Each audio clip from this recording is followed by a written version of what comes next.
예수님께서 지난주 우리가 말씀을 살펴봤죠. 거라사 지역에서 이방인이 사는 그 거라사 지방에서 배를 타고 다시 이제 가버나움 해변으로 다시 돌아왔습니다. 가버나움은 이제 이스라엘 땅이죠. 거라사인들과는 달리 이 가버나움 사람들은 오매불망 주님을 기다렸어요. 수많은 군중들이 다시 해변으로 예수님을 보기 위해서 다시 모여들었습니다.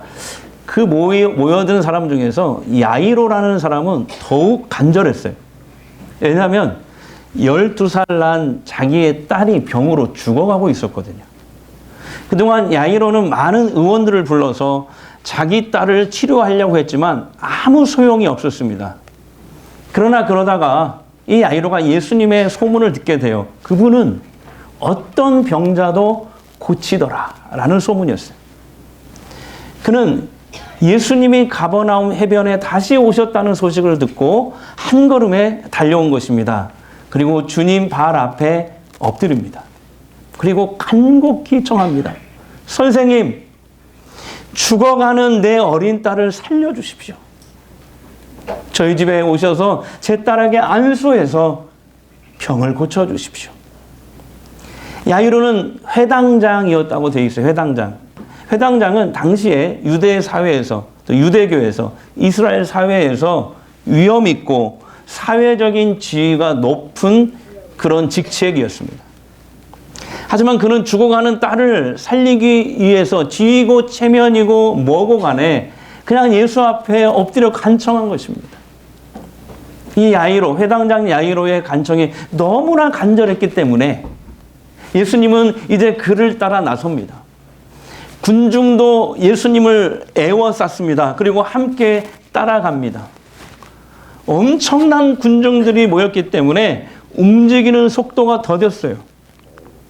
게다가 주님은 가시는 도중에 12해 동안 혈류증을 앓던 여인을 고치십니다. 그리고 한참이나 서서 그녀의 신앙을 격려하시는 거예요. 여러분 한번 생각해 보세요. 야이로의 입장에서 보면 예수님께서 빨리 지금 자기 집으로 가셔서 그 죽어가는 자기 어린 딸에게 안수하셔야 되는데 너무 느긋한 거예요. 예수님이. 시간은 점점 지체됩니다. 야이로는 딸이 죽을까 봐 너무 두려웠어요. 여러분 우리도 어떤 문제를 놓고 하나님 앞에 간절히 기도할 때가 있습니다. 그런데 기도 응답이 지체가 됩니다. 문제가 해결되지 않습니다. 오히려 더 악화될 때도 있어요. 그때 우리는 야이로처럼 신앙의 위기를 맞기도 합니다. 왜 하나님은 자꾸 내 기도에 빨리 응답하지 않으시지? 예? 나를 계속 이렇게 기다리게 하시지? 신앙의 회의가 들기도 합니다. 하나님의 존재 자체에 의심을 품기도 해요. 그럴 때. 또 어떤 분은요, 하나님을 향해서 마음속으로 삿대질을 합니다. 하나님 도대체 저한테 왜 이러세요? 따지기도 합니다. 우리는 정말 간절히 기도하고 원하고 있는데 하나님은 아무것도 하지 않는 것처럼 보여요. 그럴 때 우리가 신앙의 위기, 믿음의 기로에 서게 되는 것이죠. 혈류증, 예수님께서 혈류증 앓던 이 여인과 한참 동안 서서 말씀하고 계실 때 야이로가 염려했던 두려운 상황이 벌어지고야 합니다. 야이로의 집에서 사람들이 왔어요. 헐레벌떡 뛰어왔어요. 그리고 야이로에게 안타까운 소식을 전해줍니다. 바로 방금 야이로의 딸이 죽었다는 비보였어요. 자, 35절 보겠습니다. 시작. 아직 예수께서 말씀하실 때에 회당장의 집에서 사람들이 와서 회당장에게 이르되 당신의 딸이 죽었나이다. 어찌하여 선생을 더 괴롭게 하나이까? 무슨 말입니까? 딸이 죽었으니 이제는 더 이상 예수가 필요 없다는 얘기잖아요. 여러분 이 말을 들었을 때 야이로의 심정이 어땠을까요? 차라리 여기 오지 말걸. 그냥 딸의 곁을 지키고 있을걸. 그랬으면 딸의 마지막이라도 내가 지켰을 텐데. 아빠로서 딸의 마지막이라도 지켰을 텐데 하면서 후회했을지도 모르겠어요. 아니면 이렇게 많은 시간을 지체하게 만든 그 원인을 제공했던 혈류증 앓던 여인을 원망할 수 있을 수도 있을 것 같아요. 아니면 주님이 지금 너무나 느긋했잖아요. 할 거 다 하시고. 그래서 주님을 원망할 수도 있을 것 같아요. 아니, 예수님을 만나면 모든 문제가 해결될 줄 알았는데 그게 아니잖아요. 집에서 온 사람들은 야이로에게 이제 다 끝났다고, 그만두시라고, 저 선생님을 이제 더 이상 필요 없다고, 이 다 끝났다는 얘기를 들었을 때 야이로는 처음 예수님께 가졌던 그 믿음이 와르르 무너졌을 거예요. 그러나 여러분, 야이로와 그 집에서 온 사람들의 문제가 뭘까요? 그들은 예수님께서 죽은 자도 살리신 하나님, 생명과 죽음을 주관하시는 하나님이심을 몰랐다는 겁니다. 그들이 예수님을 가르쳐서 선생님이라고 호칭한 것만 봐도 그들은 지금 예수님을 그저 율법을 잘 가르치고 병 고치는 특별한 능력이 있는, 그들의 말로 랍비 정도로만 알고 있었다는 거죠. 그들 생각에는 예수가 아무리 능력이 있어도, 병자를 고치는 능력이 있어도 병자가 그것도 살아있을 때 가능한 것이지 죽은 사람을 어떻게 하지 못할 거라고 생각한 거죠. 제가 아는 다른 신학대학에, 다른 교단의 신학대학 교수님이 계시는데 교수님에서 목사님이시죠. 근데 이분이 최근에 자기 미국 유학 시절의 이야기를 들려줬어요. 제가 이분에게 4년 동안 지금 계속 온라인으로 이야기 설교를 계속 배우고 있거든요. 이제 다 끝났어요. 다 배웠는데 마지막 수업 시간에 이런 얘기를 하더라고요. 목사님이 미국 유학할 때 첫째 아들이 태어났어요. 그런데 폐에 문제가 생긴 거예요. 그래서 출생하자마자 인큐베이터 안에 이제 들어가게 됐거든요. 목사님 부부는 막 태어난 아이를 한 번도 안아보지 못한 채 눈물만 흘렸대요. 의사는 곧 치료될 거라고 얘기했지만 이 상황은 점점 악화되어 갑니다. 결국 아이는 중환자 치료를 받기 위해서 보스턴 시내 큰 병원으로 이제 긴급 이송이 됩니다.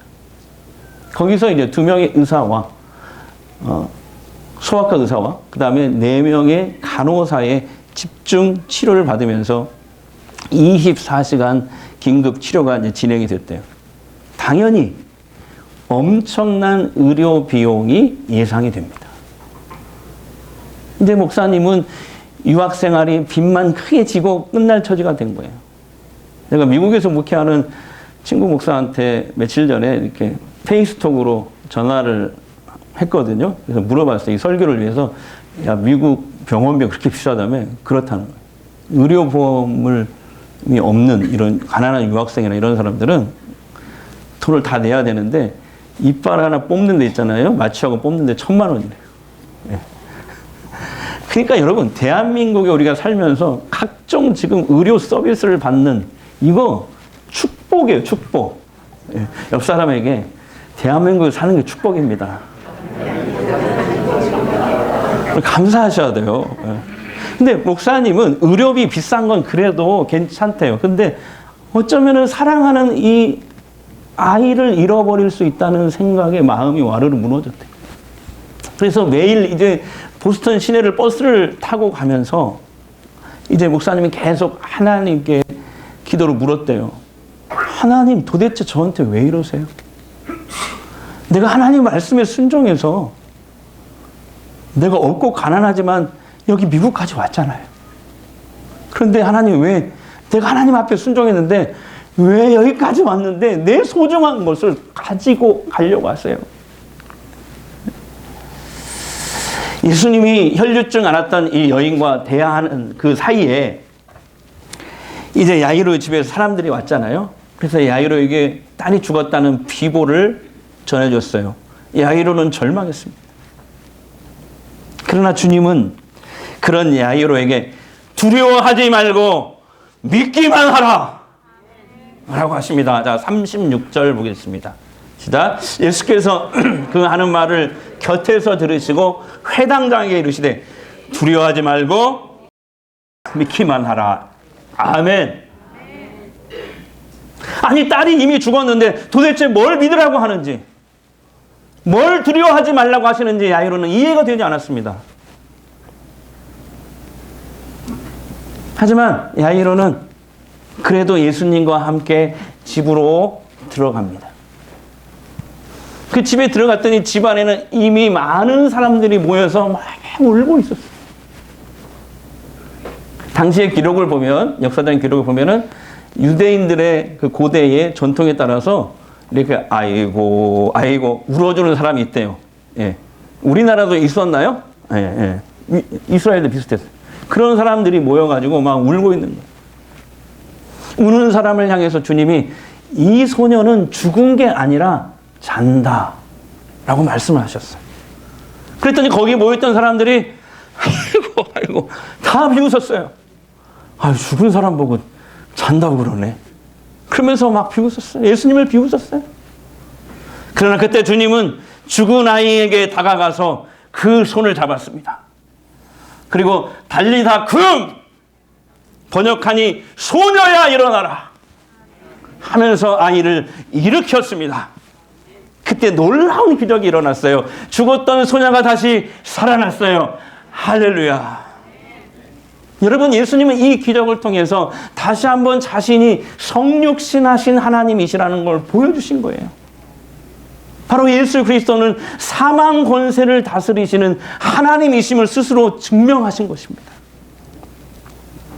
예수님께서 12년 동안 혈류증을 앓던 여인과 대화하려고 멈춰 서신 그 순간은 어쩌면 야이로에게는 지옥과 같이 길게 느껴졌을 겁니다. 그런 기다림의 시간이었을 거예요. 하지만 여러분, 예수님에게 이 일은 야이로에게 꼭 필요한 과정이라고 생각했기 때문에 이 일을 하신 겁니다. 야이로가 이 12년 동안 혈류증 앓았던 여인을 고치는 그 장면을 봐야 했다는 거죠. 예수님이 이 야이로를 기다리게 하셨던 이유는 주께서 혈류증 걸린 여인을 고치시는 것을 보면서 야이로가 내 딸도 저렇게 살아날 수 있을 것이다 라는 믿음을 갖기를 원하셨기 때문에 그렇습니다. 우리 인생에도 어려운 문제들이 있죠. 그런데 우리의 삶에 예수님이 이렇게 걸어오시다가 이제 갑자기 멈추십니다. 그렇게 보여요. 시간을 막 지체하셔요. 그리고 우리를 막 기다리게 하셔요. 기도 응답을 쉽게 안 주시는 거예요. 여러분, 그 이유는 뭘까요? 우리의 믿음을 더욱 성장시키기 위해서, 우리의 믿음을 더 성숙시키기 위해서입니다. 그렇게 만드시는 과정이에요. 물론 우리가 살면서 기다리는 것은 힘들고 싫은 일이잖아요. 제가 가장 힘들어하고 싫어하는 일이 기다리는 겁니다. 약속을 했는데 1, 2분도 늦으면은 화가 나더라고요. 지금은 아니에요. 지금은 아닌데 과거는 그랬어요. 지금은 그거 다 고쳤어요. FM인 거 다 고쳤어요. 예. 지금 부드러워요. 그죠? 예. 아멘은 하나도 안 하시네. 예. 아니, 시간이 없는데 하나님은 너무 느긋하신 거예요. 항상 내가 벼랑 끝에 서야 그때서 일하시는 것 같거든요. 응답은 없고 자꾸 이런저런 일이 중간에 계속 생겨요. 자꾸 막혀요. 방해를 받아요. 그런데 여러분, 그런 일을 통해서 예수님은 우리의 믿음을 만들어내시는 거예요. 우리는 연약하고 유한한 인간이잖아요. 그래서 한 치 앞을 보질 못해요. 한 치 앞도 보지 못해요. 눈앞에 있는 상황만 봐요. 그래서 시험에 들어요. 고통해요. 절망합니다. 그럼에도 여러분, 우리는 빨리 결론을 내서는 안 돼요. 왜냐? 하나님의 시간이 기다리고 있기 때문에. 그래서 때가 되면 하나님의 영광이 드러날 줄 믿습니다. 그래서 빠른 해결이 전부가 아니에요. 빠른 것이 좋은 게 아니에요. 빠른 것은 언제 좋냐? 인터넷이 빠르면 좋아요. 예. 그때만 좋고, 빠른 것이 다 좋은 게 아니라 하나님의 때에 이루어지는 게 좋은 겁니다. 여러분, 우리의 때와 시기는 하나님 손에 달려 있잖아요. 그러나 우리는 조급해서 아니 주님이 조금 더 일찍 오셨더라면 이런 막 불평불만을 하거든요. 그러나 여러분, 우리가 시간을 조정하려고 하면 안 돼요. 조급해하지 마십시오. 오히려 계속 기도하면서 기다리시기를 바랍니다. 하나님이 일하시고 행하실 때까지 기다릴 줄 아는 것도 그 믿음이에요. 내 생각대로 돌아가지 않을 때 막 좌절하고 시험 들고 절망하고 주님을 떠나버리고 그러지 마시고, 그럼에도 우리가 붙잡고 있는 이 주님을 놓지 않기를 바랍니다. 계속 믿음으로 걸어가셔야 돼요. 우리가 주님의 손을 놓지 않는 한 주님의 시간은 반드시 옵니다. 그래서 믿음이 뭐냐? 일어난 상황보다 그리스도를 바라보는 것입니다. 문제보다 더 크신, 문제 너머에 계신 그 주님을 바라보는 것입니다. 아까 그 미국에 유학 간 그 목사님 아들이 어떻게 됐는지 궁금하시죠? 안 궁금해요? 궁금하면 500원. 보스턴 그 큰 병원을 버스 타면서 오가면서 아픈 아들을 위해서 목사님이 할 수 있는 일은 기도할 수 있는 것밖에 없었대요. 오늘 버스에서 이렇게 기도를 하는데 하나님께서 목사님에게 질문을 하더래요. 마음속으로 질문을 하더래요. 깜짝 놀랐대요. 그 아들 이름이 예준이거든요. 예준이가 네 아들이기 전에 내 아들이라는 걸 너 믿느냐? 그러니까 너 나 하나님을 믿고 그 아이의 운명을 맡길 수 있느냐? 하나님께 맡길 수, 온전히 다 맡길 수 있느냐? 살든지 죽든지 나한테 맡길 수 있느냐? 이 질문이었어요. 목사님은 울면서 아멘 그랬대요. 그렇게 예준이를 하나님의 손에 온전히 맡겼습니다. 그 후에 놀랍게도 예준이가 의사도 놀랄 정도로 빠르게 회복이 되었고 무사히 퇴원하여 집으로 돌아왔대요. 그러나 여러분, 또 하나 걱정거리가 있죠. 뭐죠? 어마어마한 치료비 걱정에 이제 잠을 또 못 이루는 거예요. 며칠 뒤에 정말 병원으로부터 청구서가 이게 딱 날라오더래요. 청구서가 날라왔는데 이렇게 청구서를 딱 펴보니까 두려운 마음으로 딱 열어봤더니 빼곡히 거기에 청구 내역이 적혀 있더래요. 근데 맨 밑에 지불해야 될 총액이 딱 나와 있는데 $0라고 나와 있는 거야. 그래서 이 목사님의 상황을 알아보니까 당시 그 입학 당시에 처음에 미국에 가서 대학에 합격하고 입학할 당시에 우연히 제출한 사회보장 그 프로그램 신청서가 제출한 그 사회보장 그 프로그램 신청서가 한 복지단체로 우연히 또 전달이 된 거예요. 그곳에서 목사님의 사정을 알고 병원비 전액을, 목사님 말로는 수억이래요. 수억. 10억에 가까운 수억이 다 지불되었다고 합니다. 그날 목사님이 영적으로 깨달은 게 있대요. 깨달은 게. 누구나 인생의 어떤 순간에 소중한 것을 지킬 수가 없어서 하나님께 맡겨야 될 그런 때가 오는구나. 바로 그때 믿음으로 그것을 하나님께 맡기면 하나님께서 책임져 주시더라. 하나님이 일하시더라. 지난주 목요일 날 임신호회를 했거든요. 근데 제가 오랜만에 동기 목사님 만났어요. 그분 전주에 부임한 지 2년 정도 됐는데 제가 무심하게 2년 처음에 왔을 때 밥 한 번 먹고 지금까지 만난 적이 없어요. 예. 그분도 바쁘고 저도 바쁘고. 그래서 그 지난주 목요일 날 이제 만나서 차 마시면서 같이 오랫동안 얘기를 했는데 참 놀라운 얘기를 하더라고. 자기의 과거의 그 목회 이야기를 들려주더라고. 이분이 이제 익산의 어느 시골 교회에서 13년간 목회를 했대요. 근데 교회가 너무 잘 되고 평안했대요. 안정적이고 너무 좋았대요. 그런데 어느 날 새벽에 이렇게 무릎을 꿇고 목사님이 기도를 하는데 하나님께서 이 동기 목사님에게 마음속으로 질문을 하더래요. 최 목사야, 너 이렇게 좋은 교회에서 평안하게 목회하고 있는데 너 평안할 때도 나만 바라볼 수 있니? 네 마음을 온전히 나에게 향할 수 있니? 깜짝 놀랐대요. 처음 듣는 하나님의 음성이었거든요. 네? 주님 저한테 뭘 원하세요? 그때 주님이 너 40일 금식 기도할 수 있니? 그러니까 네 주님이 말씀하시니까 할게요.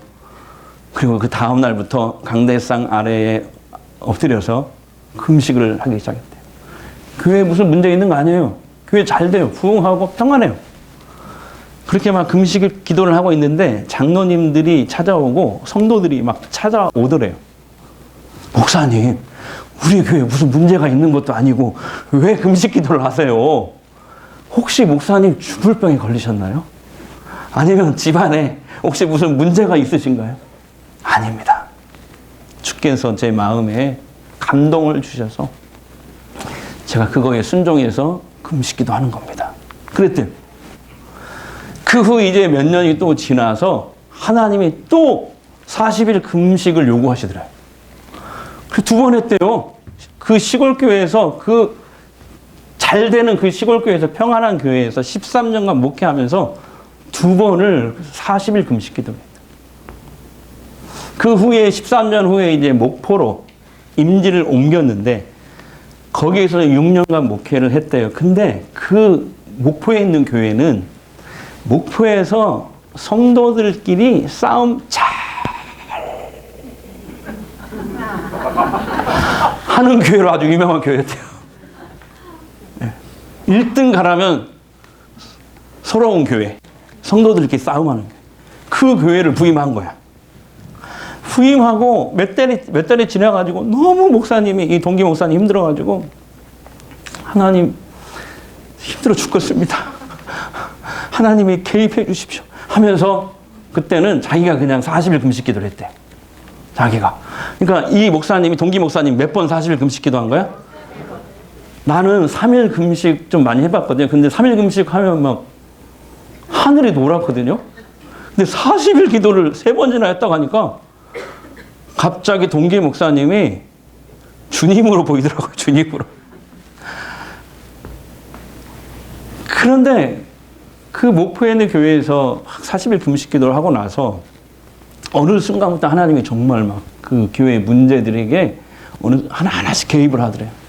그 과정에서 그 얘기는 해드릴 수 없을 것 같아요. 좀 은혜가 안 되니까. 하나님을 두려워할 수밖에 없는 일들이 막 생겨나더래요. 하나님께서 필요하면 사람도 상황도 죄송합니다 막 정리하시더래요. 정말 무서웠대요. 정리한다는 말이 무슨 말인지 아시는 분은 알 거예요.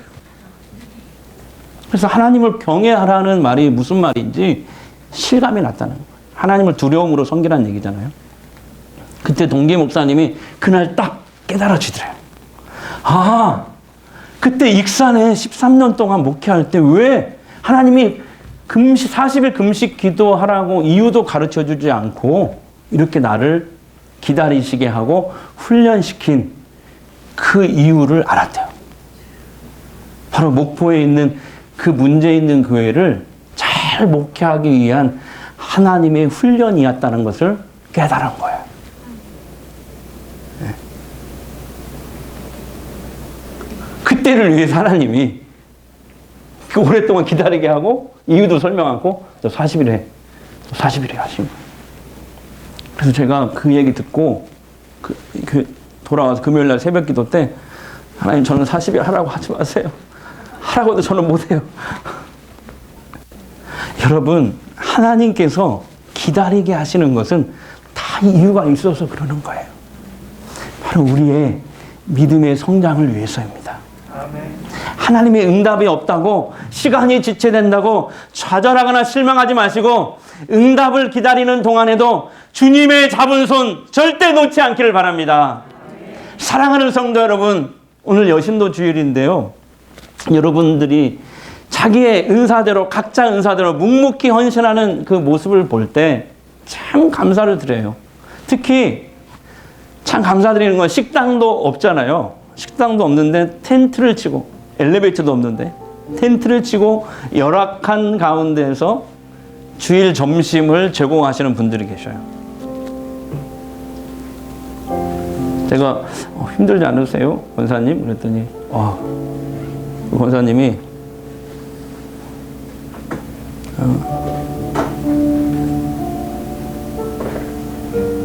뭐라고 얘기했냐면은 기뻐요. 기쁨으로 해요. 그래서 내가 눈물 날 뻔했어, 그 얘기 듣고. 또 성가대, 찬양단, 교사, 재정팀, 새가족 응답팀, 목장 리더 등등 다 우리가 지금 이제 앞으로 크게 짓겠지만, 앞으로 이제 증축하겠지만은 참 비좁고 부족한 것이 많아요. 그런데도 잘 감당해 주셔서 감사드립니다. 생각해 봤어요. 우리의 바램과는 달리 다가동에 빨리 매각되지 않고 주님께서 우리를 1년이 넘게 아직도 기다리게 하실까? 그 이유가 분명히 있을 거예요. 그게 뭔지 아직은 정확하게 알 수 없지만은 한 가지는 분명한 것 같아요. 한 가지는 깨달음이 오더라고요. 이 기다리는 기간 동안 주께서 우리 교회를 사랑의 공동체로 만드시고 훈련하시는 것 같아요. 사랑의 공동체. 생각해 보세요. 장소가 좁고 협소하니까 서로 막 장소를 공유하잖아요. 서로 막 함께 부딪히잖아요. 부딪힐 수밖에 없죠. 원래 부딪히면서 서로 미운 정도 들고 서로 정드는 거예요. 예쁜 정도 들고. 그렇게 해서 사랑을 훈련시키는 것 같습니다. 그다음에 기독교의 본질이 뭐예요? 사랑이잖아요. 전도하지 않는 교회도 문제지만 사랑이 빠진 교회는 더 문제거든요. 우리가 이 기간 동안에 우리의 믿음이 더욱 자라나고 우리 교회가 사랑의 공동체로 우뚝 서시길 주의 이름으로 축복합니다. 찬양 부르겠습니다. 나의 계획이 실패하고 나의 소망이 끊어질 때, 나의 소망이 끊어질 때, 삶의 주관자 되신 그분 앞에 나의 무릎을 꿇어 경배하네. 나의 삶을 그분께 맡길 때 비로소 나의 마음 평안해. 구원의 반석이신 예수 이름 앞에 소리 높여 찬송하네. 예수 이름 높이세. 예수 이름 높이세. 능력의 그 이름 예수 이름 높이세. 구원의 그 이름 예수 이름을 부르는 자, 예수 이름을 믿는 자, 예수 이름 앞에 나오는 자 복이 있도다. 예수 이름 높이세. 아멘. 예수 이름 높이세. 능력의 그 이름 아멘. 예수 이름 높이세. 구원의 그 이름 예수 이름을 부르는 자, 예수 이름을 믿는 자, 예수 이름 앞에 나오는 자 복이 있도다. 이 시간에 기도하겠습니다.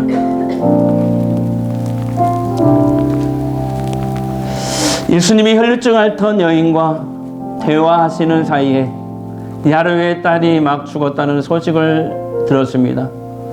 야이로는 하늘이 무너지는 절망감에 사로잡혔습니다.